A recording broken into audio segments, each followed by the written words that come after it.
Welcome back to Archery in Malta. I'm Ray. I'm Tony. Episode 26. Yeah. We're moving along, aren't we? We're doing quite a few. Old. So we managed to get a couple of boxes this week from Bearpaw. So we need a knife. Have you got a knife? I got a knife. What have you got? I got a little micro knife that's like got an ebony handle. It's an antique one. Oh, it is sharp too. Yeah, I know. I picked it out the bottom of the drawer because we do this what's in your pocket thing, and I'm running out of knives to show now. I'm down to the bottom of the barrel, but it's a little strong, not a good stabbing knife, but it's really good for cutting open boxes and stuff like that. Bit of weight in it, hangs off your keychain. It's got like a shackle type arrangement on the back. That is stupidly sharp, as is expected from Tony's knives. It's yeah, it's cool. It works, it does the job. You got your new one? I got my new one. Obviously, I'm still rocking the USP Penguin. Loving this one. Happy with it? Yeah, I really like this one. It's a fun little blade, this one.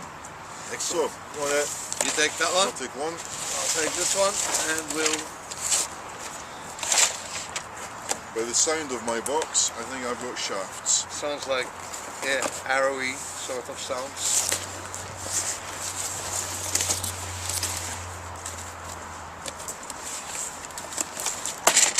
Yes. Aha. Okay. Oh, woodies. Woods. Got wood.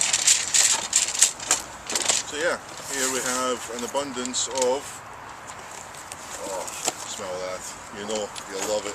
Cedar. Yeah. That is Port Oxford cedar. That's what we use here for the range arrows. Still freshly coated with oil. As you can tell by the smell. I'm never lost to what this might be. So, shafts. So we'll be making some arrows. Tip. Oh, perfect. So to go with the wood arrows, we have 5/16 tapered steel point tips. These are grain steel tips. 70 grains for the wood arrows. We have 5/16 carbon tips. These are 100 grains. Aha. With the O-rings. Mine? Aha, yes. Pink stripies. Pink stripes, obviously Tony's. And we got lots of knocks, which we need. Not knocks, carbon knocks. 5/16s, yep. So And this feels like green, inserts. black, yellows. That's inserts, and these look like 5/16 tips. Were they 1132s, the other ones? Yeah, them tips? No, 5/16s. Are these any fatter? They might be 1132s. You can't really tell unless you make a comparison. I think they are, actually. Yeah. It would make sense that you would have bought one batch of 5/16s, one batch of It makes sense, but it's not necessarily what I do makes sense. It depends on what time of day I'm placing the order and how much rum was involved. They are the same diameter, 5/16s. but they are different. Oh, it's probably tip weight. Yes. These are 75 grain, and the others are 100. These Have a are, feel of that? yeah, That's 100 grain, right? yeah. This has like a field tip on a timber. It's unusual, isn't it? This is very, It's it's like a bullet. stumpy. But if you look at the top different. of that, it looks like a normal field tip for a carbon, Yeah. which we don't usually get on the timber shaft. Anyway, Cool. we've got some stuff to build arrows. Is that What else everything? are we going to talk about? Is that everything in the box? That was everything in the box. Cool. The box is empty. Well, that's what we were waiting on. Paper. The next box to come in should actually have a couple of bows in it. We've got a Mohican coming for Vlad, and I also bought the Omaha longbow from Bearpaw, because I quite like the look of it. That's the black one, eh? No, Blackish, dark. no, sort of timberish with stripes. Kind of looks like similar to the hoppy. No, kind of looks a bit like the zebra wood. Oh, okay. I had the impression it's dark for some reason. Yeah. No, I'll drop a picture in the video here. Yep.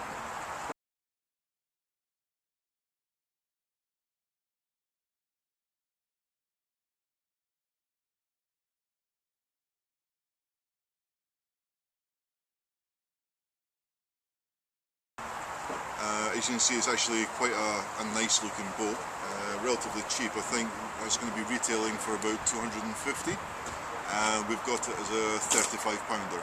That's like €40 cheaper than the Bearpaw selling on their own website. Yeah, I think Bearpaw is about 290, 295, something like that. So yeah, if you're interested in a new longbow, stay tuned for next week. We'll have a look at the Omaha. For today, just finding random tips, we're going to have a look at our crossbows. So this is something that we launched about a month ago, I think, month and a half. Couple of months. But we never really did much sort of in-depth look at it. So we're using the Horizon Redback, which is a 50-pound pistol crossbow, which has a obviously upgraded string and serving, courtesy of Mr. G.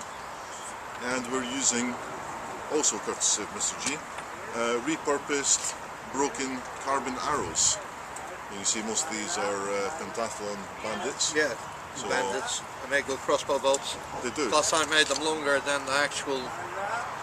I made them stick out the front of the bow, so if you want to put broad tips. To be honest, if you want to put broad heads on the arrow, you can. And it's also a lot easier to get it into the crossbow when it's this long, because you can grab it out the front. The crossbow bolts that come with this, as default, those little plastic ones, they're shit.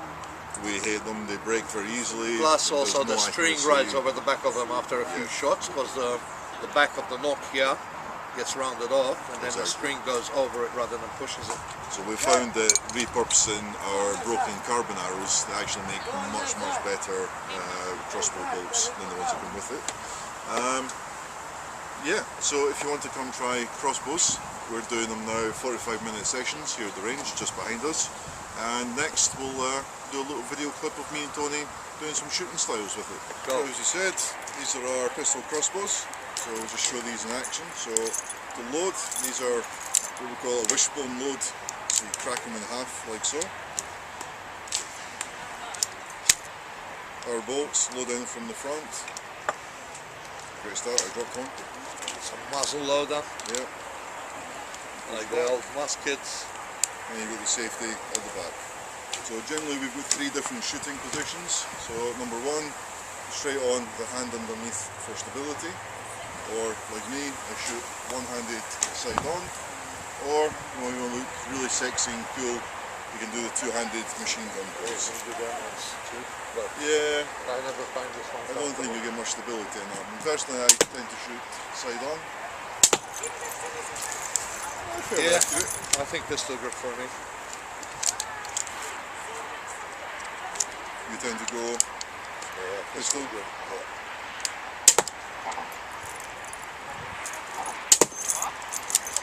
Yeah, they're both about the same spot with different styles. We'll do one more. Ooh, that was low. Oh, that was low. Sometimes it's the fletchings that sends them, like if the fletchings are not perfect. Dead center. There's that one. There you go. That's the crossbows. So anytime you want to try it, you can book it online as well. And T will grab the camera and show you how well we did. There you go. That low one was mine. Others were mixed group. And also, next thing we're going to talk about. We showed a little bit recently where we had a Sammick Sage, which, as we've discussed before, is a bow I absolutely hate. However, Tony had one and he decided to do a little bit of customization to it. I say a little bit, he did a lot of customization to it. And it's finished now. So we were just waiting on the clear coat. Clear coat's done. Set.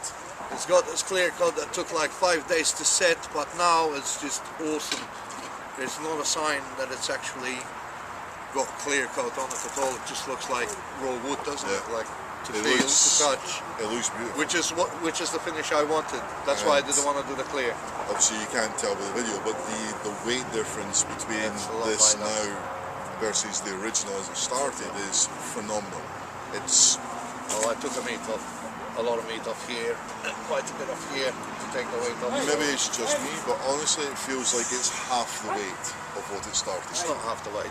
It's quite a bit lighter. It's very comfortable. It's very similar now in weight and feel of the grip to the Black Hunter, which I think is what you Lighter than the Black Hunter, actually.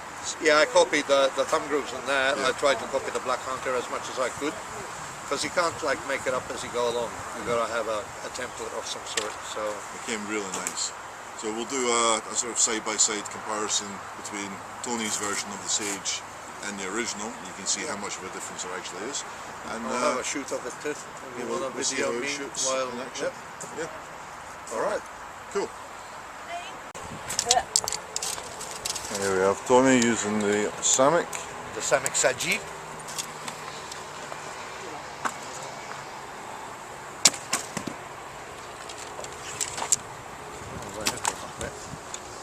I did.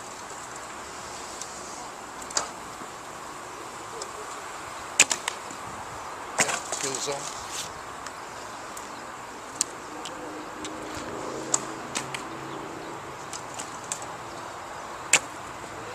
It's really snaggable now. Mm-hmm. The extra weight that I took off really helps. That stage.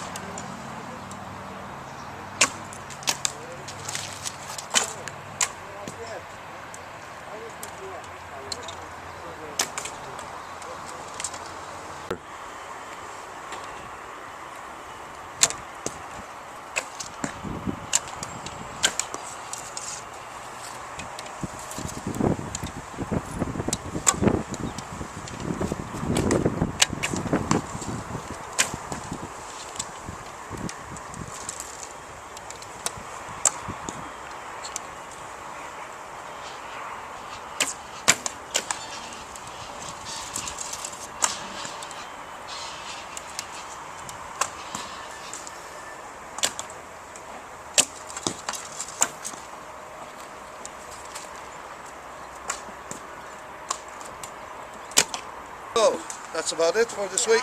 That's it. We'll see you guys next week. Peace. Adios.